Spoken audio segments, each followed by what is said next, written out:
nós vamos falar sobre hormônios durante a prática do yoga. Claro que aqui eu não estou falando especificamente da prática de yoga hormonal, essa prática que eu ministro para as minhas alunas também, e faço, né? Claro que eu faço sempre para manter os meus níveis de hormônio bons, ótimos talvez. Mas hoje eu vou falar de um aspecto que talvez as pessoas não se deem conta durante uma prática de yoga. Na verdade, assim, independente da prática que você faz, seja ela Hatha Yoga, Vinyasa Yoga, Ashtanga, qualquer prática que você faz, você já tem uma ativação de todo o processo do nosso corpo, que é um processo químico. Então, independente de ser uma yoga hormonal ou não, a gente já está promovendo um incremento da produção de hormônios. Tá? Como é que... Mesmo sem direcionar nada, por mesmo si sem só. direcionar nada. A própria prática do yoga, desde que ela seja direcionada, bem conduzida, né, com consciência do que a gente está fazendo, ela naturalmente já é uma promoção de hormônios por natureza. Primeira coisa que eu quero dizer é o seguinte: o nosso corpo tem uma incrível capacidade de autocura. Se a gente não atrapalha o nosso corpo, ele faz tudo bonitinho, mas a gente atrapalha. Em que a gente atrapalha? Com estresse, com comida processada, com falta de sono, falta de bons relacionamentos, falta de intimidade, de afeto, falta de tempo para o silêncio. Tem muita coisa que a gente faz que a gente está fora sem falar outras coisas. É drogas, é álcool, é açúcar, todas as outras drogas que a gente conhece, né? Então, quando a gente não atrapalha o nosso corpo, ele sabe se regular, né? Ele tem essa capacidade de autorregulagem diante de tudo que a gente faz, né? Porque ele tem, você sabe que o nosso corpo ele é pró-vida, né? Tudo que a gente faz para o nosso corpo é pró-vida. O próprio corpo tem essa regulagem. A gente chama de homeostase, que é uma regulação interna do nosso organismo. Quando a gente não atrapalha, ele mesmo tem essa capacidade de regeneração. Pode ver o nosso fígado. O fígado se regenera. E é um órgão que está cuidando de toxinas. Então, imagina, um órgão que é responsável por filtrar nosso sangue, por trazer, tirar as toxinas da circulação e jogar fora, e levar sangue novo. Esse órgão, que é um órgão que está bem carregado, ele é capaz de se recuperar. Então, imagina os outros órgãos, imagina as outras vísceras, outras glândulas, o que elas são capazes de fazer. Tá? Hormônio, não sei se as pessoas sabem qual que é a origem da palavra hormônio, é uma palavra que vem do grego, que significa estimular, dar movimento. Então, o que significa? Isso significa que ou o órgão, ou as vísceras, ou o tecido, ou as próprias glândulas que secretam esses hormônios, eles são colocados na corrente sanguínea e eles vão se conectar com outro órgão, com outra célula. Então, eles fazem essa ponte. Na verdade, eles são mensageiros químicos do nosso corpo. Eu até faço uma associação com Mercúrio aqui. Sim. Os hormônios são mercurianos, né? Porque eles levam, eles conduzem, eles passam informação, que essa informação vai ser conectada e ela vai produzir uma outra cadeia de informações. O resultado dessa conexão, né, de química, essa condução química, traduz em várias outras coisas, que na verdade é o nosso corpo em funcionamento, nada mais do que isso. Então, a gente é muito acostumado, né, a pensar em hormônios, só nos hormônios sexuais, né? Sim, é a primeira coisa que vem na cabeça, né? A testosterona, a prolactina, tem assim, é muito mais comum a gente falar disso, mais fácil a gente associar hormônio. Mas, na verdade, a gente tem mais de 50 hormônios pelo corpo. Nossa, 50 hormônios. É muita coisa. É muito mensageiro. Não dá confusão de comunicação, né? Pois é. Às vezes dá umas linhas cruzadas, né? Mas então, o primeiro hormônio, ele foi detectado por uma dupla de cientistas ingleses em 1904. Imagina, é muito... Nossa, muito mais de 100 anos. Né? Mais de 100 anos, né? E o primeiro hormônio que eles detectaram foi a secretina. A secretina era um hormônio que identificava a produção do suco gástrico em cima do bolo alimentar, quando a gente comia, tem uma produção de suco gástrico, que essa produção é feita pela secretina, que é esse hormônio, e ele tentava neutralizar esse pH desse bolo alimentar antes de chegar no intestino delgado, porque precisa todo, né, um processo. O nosso corpo é muito inteligente, é muito. Eu falo, se a gente não atrapalha, ele faz tudo muito bonitinho. É uma indústria, né? É uma indústria dentro da gente.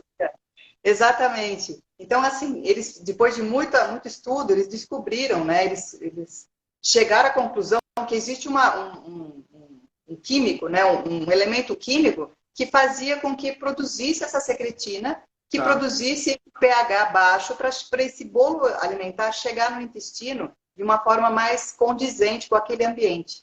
A partir daí foram todos os outros estudos. Descobrindo um atrás do outro, né? Descobrindo um monte. Aí, com isso também, foi se descobrindo a causa de várias doenças. E com dessas descobertas, vieram grandes medicamentos, como, por exemplo, para a insulina, que é para a gente combater o excesso de glicose no sangue. Então, tiveram vários outros. Então, é muito importante que a gente saiba que esse processo de produção de hormônio, ele vem sendo pesquisado, pelo menos, há muito tempo, há mais de 100 anos. Sim. E hoje a gente tem assim, uma infinidade de estudos sobre isso, mas voltando àquele assunto principal, o nosso corpo é uma máquina incrível, de baixa tecnologia, a gente precisa de muita coisa, né? A gente não tem muita tecnologia, a gente tem o nosso corpo. E a gente tem essa capacidade de se recuperar diante de tudo que a gente pode fazer por ele. Então, entrando na prática do yoga, que é o que nós estamos falando hoje, como é que o yoga ele funciona nessa questão dessa regulação hormonal? Então, existem a prática do yoga ela é feita de asanas, que são as posições, né? As posturas, as posições, exatamente. Os pranayamas, que são as respirações, que também tem troca gasosa. Tem a parte cardiológica, que é o movimento, então você traz essa ativação da função cardiológica, né? E tem o relaxamento, que é quando você deixa sentar tudo isso. Que é a parte que o povo mais gosta da aula. Eu só vim pelo Shavasana, coisa que eu ouço por aí, eu só vim pelo Shavasana. Mas eu vou te falar uma coisa, quem pula o Shavasana, tem gente que pula, tem gente que é muito ansioso, que pula o Shavasana e vai embora. Por quê? Não aguenta, porque é ansiedade, está atrasado. Opa, tem muita gente que pula. Era a parte que eu mais amava. Eu fazia todas as outras fases pensando no relaxamento final. Pois é, mas tem muita gente que pula o Shavasana. E eu vou te dizer o seguinte, que a gente sempre fala que a parte mais importante da prática é o Shavasana, é o relaxamento. Sim. Principalmente para as mulheres. Principalmente. Porque o estresse, que é onde a gente vive o tempo todo mergulhado no estresse, mesmo que você viva num lugar que não tenha trânsito, poluição, existe um estresse que é formado, né? É independente, claro que quando a gente está num grande centro urbano, o estresse é muito maior. Mas existe também um estresse se você morar na praia, se você morar no meio do mato. Claro. Né? O estresse tem outras causas também, que não são as causas externas, né? O estresse, ele é um grande fator de desbalanceio, de desequilíbrio hormonal, principalmente para as mulheres, tá? Principalmente. Então, a gente tem uma queda, assim, né, de produção hormonal nas mulheres, quando a gente está submetida a um estresse durante muito tempo. O estresse normal, o estresse do dia a dia. Do dia a dia, que a gente administra bem, alimentação bacana, com meditação, com yoga, tudo, beleza, tranquilo. A gente precisa de um pouco de estresse para manter, né, o corpo ativo, porque a gente precisa ter esse movimento todo. Sim. Agora, viver num estresse o tempo todo, levando os nossos picos de adrenalina lá no alto o tempo todo, cortisol o tempo todo, isso acaba com os hormônios femininos. Então, é por isso que nas minhas práticas de yoga hormonal, sempre tem um relaxamento muito caprichado, sempre tem uma ênfase muito, muito grande para esse estado de silêncio. Outra coisa que a gente não cultiva, o estado de silêncio. Como é importante a gente manter pelo menos algumas horinhas do nosso dia. Mesmo, eu tenho essa condição porque eu moro sozinha, então eu gosto muito de ficar sozinha. É como se a gente estivesse deixando tudo que a gente associa, tudo que a gente processa, assentar. Sim. Isso é fundamental, né? Ficar sem nada, sem música, sem TV, sem nada. Às vezes, pegando um livro, tudo bem, né? Mas às vezes é bom ficar sem fazer nada também, que eu acho que é uma ótima maneira da gente despertar. O tédio desperta a criatividade, né? Sim. Eu acho que é uma coisa muito boa para se pensar também. Tem muita criança que eu não estou julgando nenhuma mãe, mesmo porque eu não sou mãe, não posso falar sobre isso, mas tem muita criança que fica eternamente com algum estímulo. Ou é o celular, ou é o tablet, ou é a televisão, ou é isso, ou é aquilo. E essa pessoa, essa pessoinha que está sendo formada, ela não tem a oportunidade de ficar no tédio. Sim. E o tédio é brincar com um amiguinho imaginário, brincar com, sei lá o que ela está brincando e fica falando com o gato, né? Como eu estava dizendo, esses momentos de silêncio, esses momentos de tédio, né, vamos dizer assim, são muito, muito importantes, Sim. principalmente para a criança. A criança, quando ela está no tédio, que ela não está distraída com nada, ela começa a despertar a criatividade dela, e isso é fantástico, fantástico, né? Então, eu falo que antigamente a gente tinha menos estímulo, né? Tinha menos celular, menos tudo, Sim, e as crianças brincavam sozinhas. Não é fácil lidar com uma criança que está te exigindo o tempo todo, você não consegue nem tomar banho, você não consegue jantar, porque a criança está chamando o tempo todo, eu sei disso. Não estou desmerecendo essa questão, mas não é isso. É saber deixar também a criança no silêncio dela, né? Que pode ser uma maneira dela despertar outras... Estimular, né, Silvana? Tentar Sim. estimular esse tipo de situação. Exatamente, exatamente. Então, assim, voltando ao assunto do yoga, como é que processa? Como é que isso tudo acontece, né? Então, assim, durante as práticas, a gente tem os asanas, a gente tem a função cardio, né? Porque a gente está se movimentando e existe um aumento como é que chama? Dos batimentos cardíacos. Existe aumento também da nossa respiração, tem mais troca gasosa, então tudo aumenta. A partir desse momento que a gente tem esse movimento todo, essa contração e o relaxamento dos músculos, a contração e o relaxamento dos músculos, ele faz com que as nossas células elas vão se nutrindo com todos esses nutrientes, né, que vêm da nossa corrente sanguínea e também dos hormônios que são secretados, por exemplo, quando a gente faz uma postura de abertura de peito e elevar o queixo para o alto, a gente está massageando a nossa tireoide. Então, a tireoide, ela está secretando o T4, que é a tiroxina, né? Que é responsável pelo nosso metabolismo, e está colocando isso na corrente sanguínea.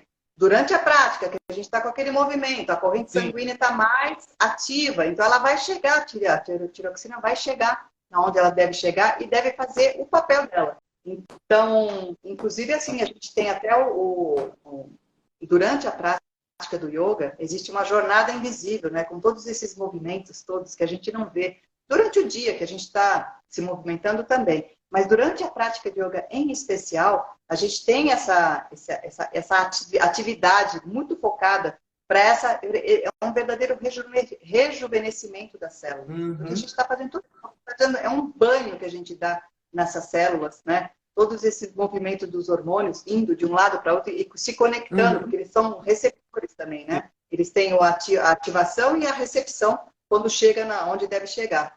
Então, assim, por exemplo, nas invertidas, nas torções, o equilíbrio também é uma maneira também da gente estimular. Então, tudo isso vai fazendo com que a gente tenha essa produção aumentada.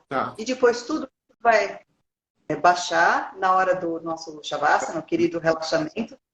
E isso vai sendo colocado gradativamente, a gente vai colocando isso. Né? Por isso que a gente fala, não adianta praticar um dia e depois ficar 30 dias sem praticar. É que nem terapia, você tem que ir toda semana. Se você não vai toda semana, você volta para o teu padrão original. Né?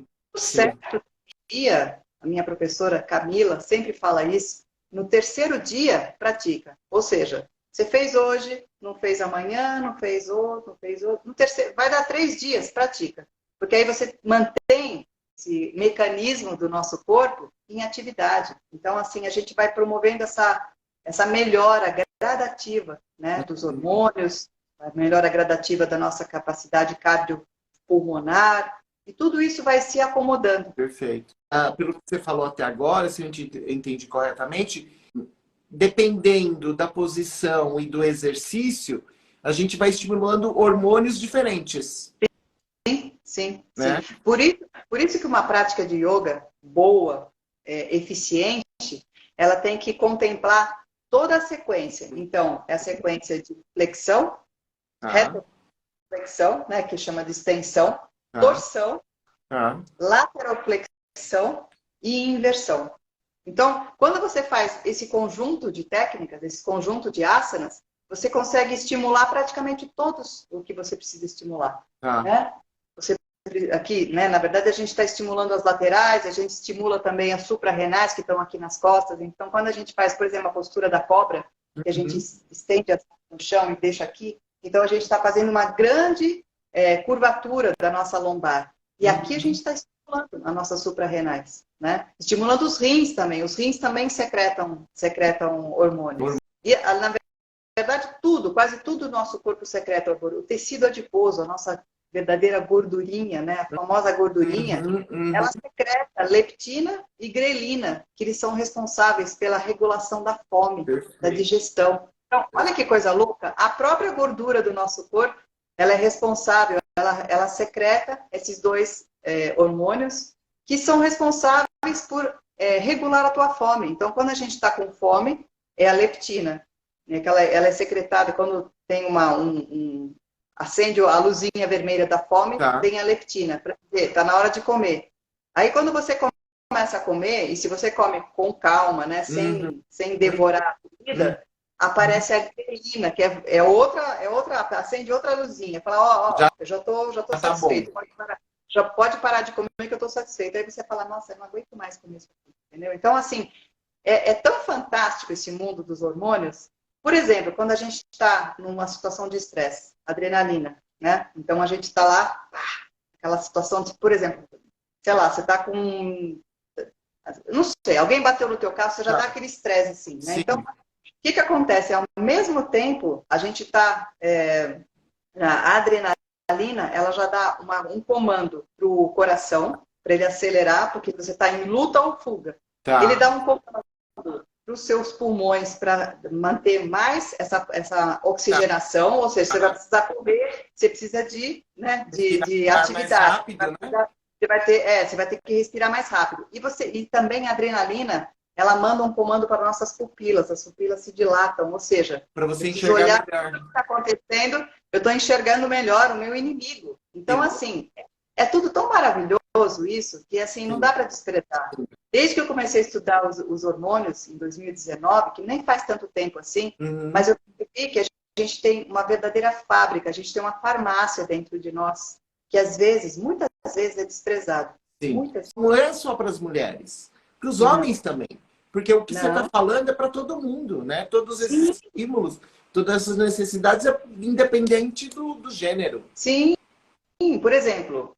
diabetes, ela não é... O diabetes pode acometer homens, mulheres, todo mundo. Sim. Todo mundo está sujeito a diabetes, né? Sim. Que é como é que chama? A insulina, que é secretada pelo pâncreas. Sim. Os homens, na verdade, assim, eu estou falando um pouco mais do yoga hormonal para as mulheres, tá? É muito mais fácil você encontrar mulheres, né, querendo fazer uma prática para ativar a produção hormonal, porque mulher, ela tem um pouco menos de preconceito e ela compartilha mais com as outras pessoas as suas dores, seus desejos, né, as suas falhas. É muito mais fácil uma mulher chegar para outra e falar assim, cara, eu estou sofrendo com as minhas baixas hormonais, eu estou na menopausa, né? Sim. E os homens, agora eles estão mexendo um pouquinho mais, assim, estão ficando um pouquinho mais soltos nesse sentido, porque antigamente ninguém falava nada. Verdade. Imagina que eu vou falar que eu não estou na andropausa, significa que eu não estou mais potente? Que eu vou perder cabelo? Que eu não tenho mais testosterona? Como assim, né? A gente vive num país muito machista. Não, né? E só de saber a palavra andropausa já era uma vitória, né? Porque pois é. Nem a palavra eles sabiam. Então, a andropausa é justamente a menopausa dos homens, né? Que é a pausa da produção hormonal, que começa, essa andropausa, a menopausa, ela começa, quer dizer, a menopausa não, né? Mas a queda hormonal, a baixa hormonal, ela começa com 35 anos, mais ou menos. Eu já falei isso na outra live que a gente fez, né? É muito louco, e o nosso corpo, por mais que a gente tenha evoluído muito em outros aspectos, o nosso corpo ainda é da época das cavernas, né? Então a gente foi feito para nascer, crescer, reproduzir e morrer. E naquela época, quem passava 40 anos, era um idoso. Era um idoso. Mas você concorda comigo, Ed, que quando a gente fala de produção hormonal, a gente fala de uma pessoa que não está fazendo nada, ela está vivendo só. Né? Então ela tem lá a produção dela, que começa a decrescer a partir dos 35, tudo. Se ela não faz nada, né? Nada que eu digo é assim, se ela não se movimenta, né? Movimenta, mas assim, tem foco para movimento, né? É exercício físico, não é ir passear no shopping, né? Sim. A tendência é que ela diminua a sua produção hormonal a partir dos 35, 38 anos, né? E vá decrescendo de acordo também com a vida que ela escolhe, né?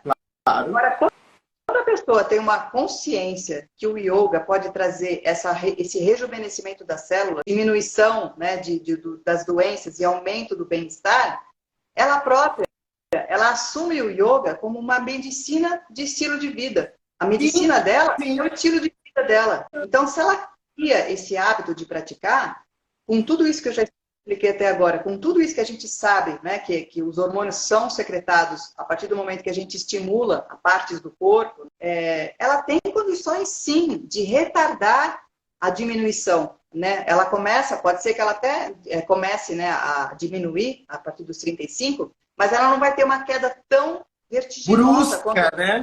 Sim. Quanto uma pessoa que não tem essa prática, entendeu? Verdade. Então, é uma coisa assim para se pensar, porque a gente fala, o yoga faz bem, tudo é muito legal, a gente termina ele, nossa, num estado de êxtase, tudo muito gostoso, né? A gente está secretando também, né? Aquela oxitocina, a gente está secretando serotonina, tudo que esses montes de hormônios que são responsáveis pelo bem-estar, são responsáveis pela empatia. Você sabia que a oxitocina é um hormônio responsável pela empatia? Jura? Tanto é... Não sabia, não. Então, a ocitocina, ela é secretada no corpo quando a mãe está amamentando o filho, ou quando a mãe abraça o seu filho. Então, assim, é uma sensação tão boa e você tem uma empatia com aquele serzinho que só chora, não quer dormir, mama. Então, assim, eu tô falando sério, tem muita gente que tem depressão pós-parto, muito provavelmente, pode ser que eu esteja errada aqui, redondamente, mas muito provavelmente é uma pessoa que não está produzindo ocitocina nos níveis que ela deveria. Entendi. Entendeu? Entendi. Então, isso é um grande quebra-cabeça que a gente tem no nosso corpo, que a gente está, assim, muitas vezes a gente passa batido, tantas vezes que a gente tem essa falta de noção do que nós estamos fazendo, como que a gente pode melhorar essa produção, como que a gente pode, por exemplo, tantos outros hormônios, né, que fiz até uma lista aqui para não esquecer todos eles. Né? O GH, que é o hormônio do crescimento, a gente tem o cortisol, que é o estresse e a ansiedade, tem a endorfina, que é responsável pela nossa euforia, pela nossa felicidade. Então, muito provavelmente, depois de uma prática do yoga, que tem aquele relaxamento, que a gente está cansado, tudo bem. A gente está lá deitado no chão, está deixando todo o nosso corpo se regular, mas provavelmente está tendo uma secreção de endorfina no nosso corpo. E a gente tem aquela responsabilidade, aquela sensação de felicidade. Ai, que delícia. Eu estou bem, eu estou ótimo. Porque eu estou cansada, estou descansando, mas também porque tem a sensação, tem a ação da endorfina também no nosso corpo. Tá? Tem a endorfina, que é responsável pelo nosso bem-estar também, o nosso relaxamento. Tem a renina, que ela é produzida pelos rins, que ela é responsável pela regulação da pressão e também pela produção da medula óssea, das células, as hemácias produzidas pela medula óssea. Então, assim, se você pensar que o nosso corpo é a própria farmácia, quando a gente adota um estilo de vida em que a gente traz essa percepção que a minha medicação sou eu mesma que tomo, eu não estou desprezando quem precisa de insulina. A minha professora de yoga hormonal, Diná Rodrigues, ela tem uma vitalidade, ela começou a praticar yoga há muito, muito tempo atrás, e ela desenvolveu um método, yoga terapia hormonal, quando ela tinha 60 anos. Hoje, ela tem 95, se não me engano. 95, e o marido tem 101. Caramba! Ela está escrevendo um 4º livro sobre yoga hormonal, né? Então ela já fez para mulheres, para homens, para diabetes, e agora está escrevendo para imunidade. E antes da pandemia, ela viajou o mundo todo. Ela tem como é que chama? O método dela foi traduzido para 10 idiomas. tem gente na República Tcheca executando o método dela. Então, assim... A idade está na pessoa, não está no tempo, entendeu? Sim, não importa a tua idade cronológica, né? Pois é. Não, assim, é uma maneira de falar que a gente pode driblar a nossa idade cronológica colocando hábitos, colecionando bons hábitos, né? As relações, comendo coisas legais, alimentos integrais, tirando as drogas da nossa vida, seja um açúcar, seja qualquer coisa, sabe? Não estou dizendo para a gente rejeitar tudo, afinal de contas, uma taça de vinho vai muito bem, obrigado. Não, né? eu nunca vou conseguir eliminar o chocolate da minha vida, desculpa. Pois é. Então, assim, claro que a gente tem um monte de falhas que a gente tem na nossa alimentação, óbvio que sim, mas o máximo que a gente conseguir fazer para tirar essas coisas que só nos atrapalham, porque, como eu falei lá no começo, o nosso corpo é muito inteligente e ele se autorregula e ele se autocura com muita facilidade. Se a gente não atrapalha o corpinho, ele faz o serviço. Ele funciona, ele faz a parte dele, né? Exatamente. E aí, se a gente coloca uma prática de yoga que tem todos esses benefícios, isso a parte, estou falando da parte física do yoga, tá? Além da parte, né, devocional, da parte toda a parte da nossa mente, o estudo da nossa mente. Então, assim, é possível sim a gente ser longevo com saúde. Não adianta viver até 95 anos com qualidade. Qualidade. Estou dizendo isso porque é com qualidade. Então, é muito importante que a gente perceba o quanto que a gente pode fazer por nós mesmos. Não deixando que o envelhecimento provoque esse monte de coisa que vem junto. Né? A queda dos níveis de hormônio, a gente já começa a ter diabetes, osteoporose, pressão alta, que tem gente que desenvolve pressão alta depois da menopausa, porque é um dos aspectos também, né, de baixa de oxigênio, é o aumento do colesterol, que também dá a pressão alta. Então, assim, é um monte de coisa. Eu ficaria aqui 2 horas falando, não temos mais para fazer. Né? O yoga tem níveis, não significa que você não possa fazer, porque você nunca praticou, então você não tem nem o nível básico, você não pode praticar. Não, pelo contrário, tá? Eu acho até que é mais... eu até prefiro quando alguém chega até mim e quer fazer aulas comigo e a pessoa nunca praticou, porque eu falei, ótimo, a pessoa não tem vícios. Nenhum. Não tem vícios. Né, que eu faço isso, faço aquilo, então eu até prefiro. Então, assim, yoga tem níveis sim, mas são níveis de dificuldade que não significa que o nível 1 é pior do que o nível 3. Não significa isso. O que vai acontecer é que se você tem um pouco mais de prática do teu yoga, você vai naturalmente se deixando a prática, deixar entrar mais desafios na sua prática. Né? Então, se você não faz... Eu conheço gente que não tem equilíbrio nenhum para fazer uma postura de árvore. Não tem equilíbrio. Ela vai fazendo, ela vai treinando, ela vai se percebendo, né? Porque acho que a maior bênção do yoga é a gente se perceber. Não adianta a gente gostar de alguém que a gente não percebe. Gente, se eu não conheço você, eu não vou gostar de você. A mesma coisa acontece com a gente. Né? Se eu não me conheço, eu consigo gostar de mim. Consigo gostar do que eu estou vendo. Né? Com todos os meus defeitos.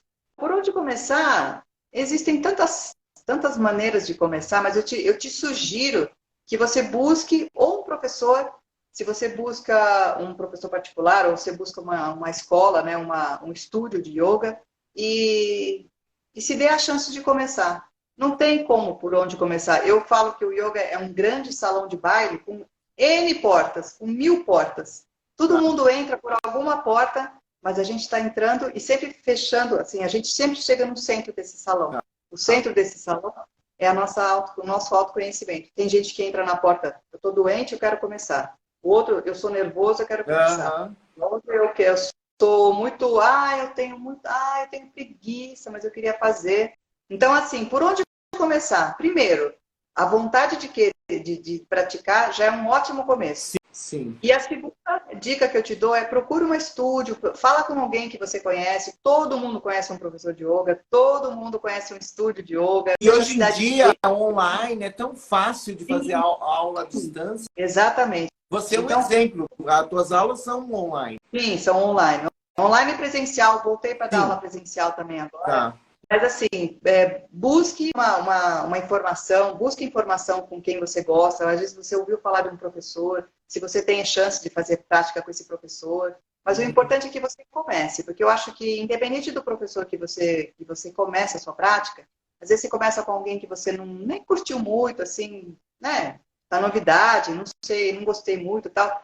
O fato de você se colocar à disposição do yoga, já se perceber, mesmo que você não goste da prática, né, da aula da pessoa, já é um grande começo. E aí você já começa a ter contato com esse universo que é a prática do yoga. Né? O fato de se respirar, o fato de respirar, parar e respirar numa aula, já é um grande ganho. Porque tem gente que não respira, não, sabe, né? Tem gente que não respira. Eu aprendi com a yoga essa ferramenta da respiração, porque a gente fala brincando, pare e conta até 10, mas eu literalmente já usei várias vezes isso em momentos, principalmente quando eu estava naquele momento lá de cuidando da minha mãe, eu vivia em estresse constante e chegava momentos que eu literalmente parava e eu respirava profundamente e é impressionante como funciona. É impressionante. É impressionante. Mais uma vez, é um processo químico. A gente está inspirando,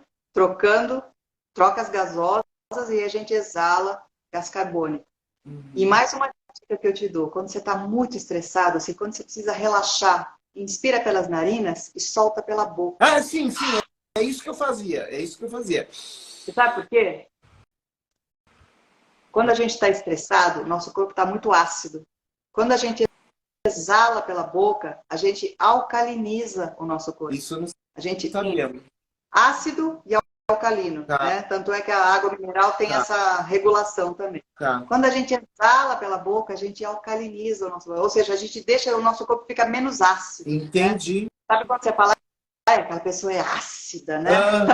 Provavelmente aquela pessoa está sempre estressada e ela está ácida mesmo, ácida de verdade. Sim. O corpo dela está ácido. Então, quando você está muito nervoso, exala pela boca. Por isso que é tão gostoso quando a gente faz... Quando a gente passa por uma situação de estresse e aí você solta, né? Verdade. Eu não conheço muito pouco. Eu conheço muito pouco do Ho Oponopono, tá? Mas pelo que eu conheço, pouco que eu conheço, eu sei que o Ho Oponopono nos traz essa condição de perceber que tudo está conectado e que tudo que eu faço para alguma pessoa retorna para mim. Então, desse ponto de vista, a prática do yoga, ela nos traz uma outra condição, a condição de consciência do que a gente está fazendo. Não é possível a gente se conectar com a gente, conosco mesmo, se a gente não sabe o que a gente está fazendo, né?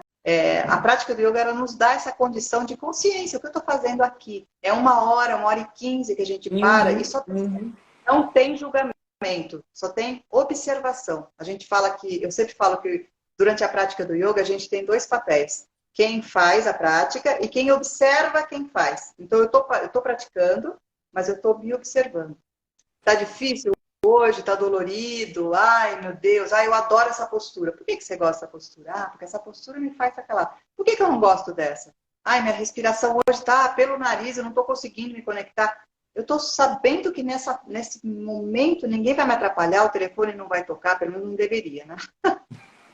Eu estou focada no que eu estou fazendo, eu estou percebendo onde eu estou, percebendo o meu corpo, percebendo as minhas emoções, os meus pensamentos. Sim. Sabe que a nossa mente é capaz de manter um único assunto no máximo 3 minutos. Olha só quantos minutos a gente tem durante o dia e a gente consegue manter, por exemplo, estou falando com você sobre um assunto de hormônio.